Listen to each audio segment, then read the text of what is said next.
Yo, what's going on, everyone? This is Austin from Calling Our Shot. Friday in the NBA. Best bets are on the way. We got 2 spreads, 2 over-unders, and 3 player props coming your way. But first, let's do a victory lap around here. We brought out the brooms last night, 3-0, moving to 10-5 on the season. We had Hawks minus 2.5. No sweat bet. John Collins over 23.5 PRAs. He clutches up for us in the fourth quarter. And Giannis under 28.5 points. You didn't even have to sweat that one. We're undefeated on spreads and over-unders on the year. Let's see if we can stay hot today. Now first, subscribe to the channel if you are new. And I got a challenge for you guys. If we hit 11,000 subscribers today, I'll do a giveaway, a long shot parlay in the next video on Saturday. And I'll even put it in the video if you want to tail. And if it hits, we're giving away all the winnings to you guys. So make sure you're subscribed to the channel. If you're already subscribed, tell a friend, tell your grandma.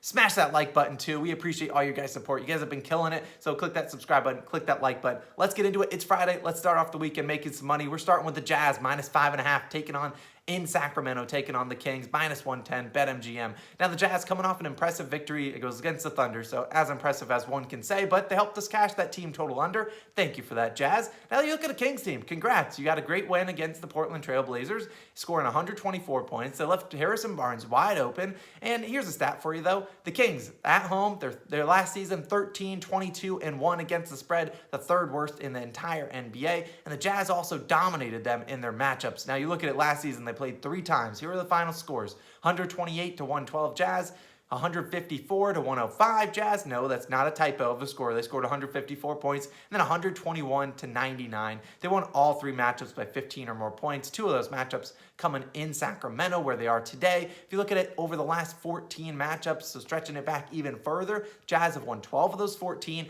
and all 12 victories have been, they've covered this 5.5 points. Jazz are a great defensive team, something that's something that the Blazers were not. I think De'Aaron Fox and company will struggle to score the ball more so than they did in their opening night matchup. Give me the Jazz, minus 5.5. Moving on to another spread pick. Sort of. Lakers money line versus the Suns. This is a pick 'em, so I'm not going to take the spread. I'll just pick the money line. Minus 110, BetMGM.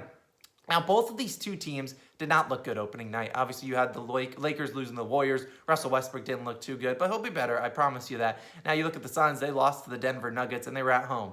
Now they're in the Staples Center. Now, you look at it on the other hand, Anthony Davis has dominated the Suns in his career, and we'll talk about that in a little bit. Spoiler alert for the player prop section, but in the 4 games that Anthony Davis has been active in the regular season, Lakers have won all 4 of them. And if you look at it, Davis is the real difference maker. In that playoff series last year when obviously the Suns advanced to the NBA Finals, but before that, they had to take down the Lakers, and Anthony Davis got injured in that series. But Anthony Davis did not play well on the game 1 and then destroyed them the next 2 games before getting injured, and obviously the Lakers losing that series.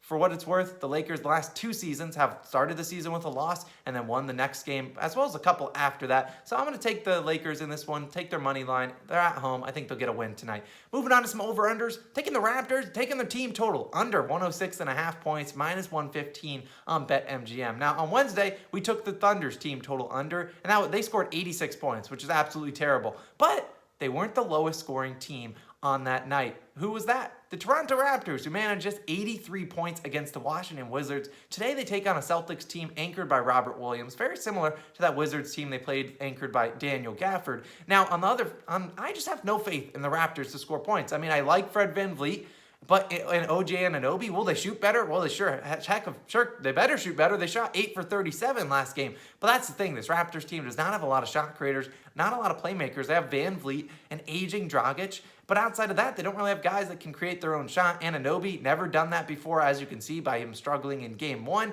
They have Khem Birch, Chris Boucher off the bench, Precious Achiuwa.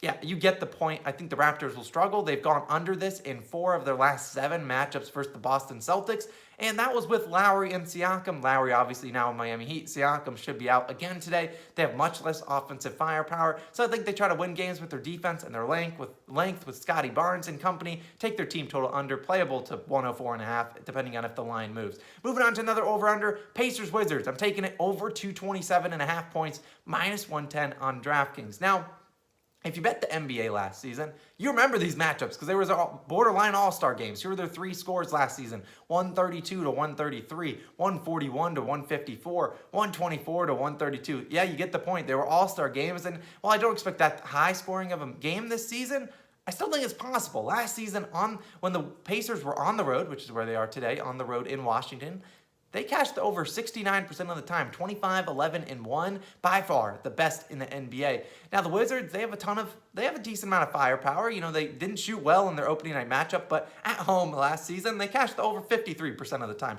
12th best in the NBA. So it's not like they're terrible, again, cashed in the over. But obviously they have had a lot of turnover from that year. Obviously no more Russell Westbrook, now I got Spencer Dinwiddie, Kyle Kuzma, et cetera, et cetera. But if you look at it, the Wizards' game 1 score, it looks low. The Raptors, against the Raptors, but they shot 5 for 27 from three-pointer, only 18%. They only scored 17 points in the fourth quarter because they had all their backups, and I think this game will be closer than that. And if you look at it, I think they'll make some more shots. Now, the Pacers are coming off a 122 to 123 loss versus the Hornets. They choked that game away. They were up by like 25 at halftime, scored 75 points in the first half, struggled in the second half. But the Wizards are 11th in pace. Pacers are 3rd in pace in the league. These two teams want to get up and down the floor, and I think they'll do just that. So I'll take the over 227.5 points. Now, moving on to some player props. Hinted at this one earlier. Anthony Davis. I'm taking his over 34.5 PRAs, minus 120 on Caesars Sportsbook, obviously taking on the Suns. I highlighted him earlier. Let's talk about it. Let's take a little bit deeper of a dive. Now, Anthony Davis started off the season hot, 39 minutes, 33 points, 11 rebounds, 2 assists, easily cashing this. But more importantly, just like Aaron Rodgers said he was a part-time owner of the Chicago Bears, Anthony Davis he should be a part-time owner of the Phoenix Suns. Now, he's absolutely dominated them throughout his career, but here are his stat lines versus Phoenix, including the playoffs when he has played at least 30 minutes, because he obviously got injured in some games, didn't play a lot of minutes in a couple others, but he should easily get 30-plus minutes tonight. Now, here are his stat lines. 34 points, 11 rebounds. 34 points, 10 rebounds, 7 assists. 13 points, 7 rebounds, 2 assists. That was that game 1 loss when they said you need to play better. 42, 12, and 5. 25, 10, and 5. 26, 11, and 2. 24, 12, and 4.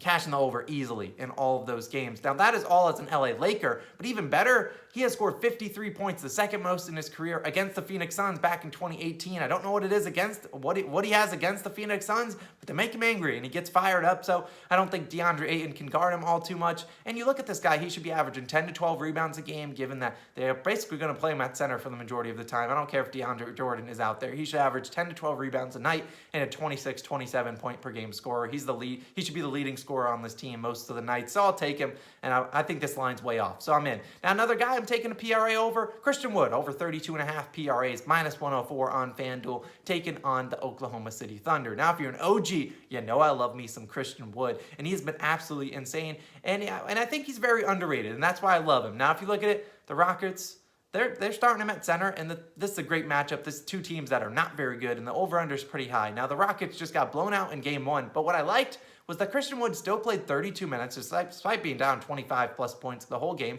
He dropped 16 points, 9 rebounds, 3 assists, just missing this over, but he shot 15 times, the most on the team, and this matchup is the best part, as the Thunder just got absolutely abused by Rudy Gobert and Hassan Whiteside. Yes, Hassan Whiteside is on the Utah Jazz. Now they gave up 16 points, 21 rebounds to Gobert in just 29 minutes, and another 6 points, 10 rebounds to Hassan Whiteside. Now, a common theme, I think, this season, we'll be picking overs for props of centers against the Thunder. They're starting Derek Favors, and after Derek Favors, they don't have anyone else really on the bench. They play small ball. So I think Wood will absolutely destroy this team. It's a bad matchup. Rockets, Thunder, not necessarily something that gets you up in the morning. Maybe you don't watch an ounce of this game, but I think Christian Wood has a good chance to go over this PRA, and I'm locking it in. Now, our last one of the day, Domantas Sabonis. I'm taking his over 11.5 rebounds, minus 114 on FanDuel. Truthfully, I'd take this at 12.5 as well. This line is mispriced. Now, Sabonis started off the season great. He had 33 points, 15 rebounds, 2 assists. Great matchup against the small ball Hornets team. Now, next up, a small Wizards team that really just has Daniel Gafford, who will likely be placed on Miles Turner.